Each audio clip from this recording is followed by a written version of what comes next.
नमस्कार. कोल्हापूर ब्रेकिंग मध्ये पुन्हा आपलं स्वागत. मंडळी, आता कळंबा जिल्हा परिषद मतदारसंघापाठोपाठ आता पाचगाव मधलं पण चित्र आता स्पष्ट झालेलं आहे. पाचगाव जिल्हा परिषदेमध्ये 3 पाटलांच्यात सामना रंगणार आहे. शिवसेना उद्धव बाळासाहेब ठाकरे गटाच्या वतीनं शिवसेनेचे तालुका प्रमुख विराज पाटील यांची उमेदवारी निश्चित करण्यात आलेली आहे. तर काँग्रेसकडून या ठिकाणी आमदार सतेज पाटील यांचे कट्टर समर्थक संग्राम पाटील यांची उमेदवारी निश्चित करण्यात आलेली आहे.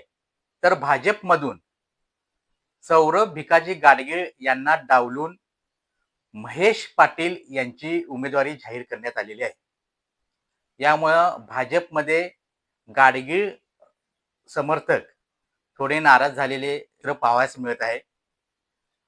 तसंच या ठिकाणी महाविकास आघाडीमध्ये बिघाडी झालेलं दिसलं. कारण या ठिकाणी उद्धव बाळासाहेब ठाकरे शिवसेना वेगळी लढत आहे, तसेच काँग्रेस वेगळं लढत आहे.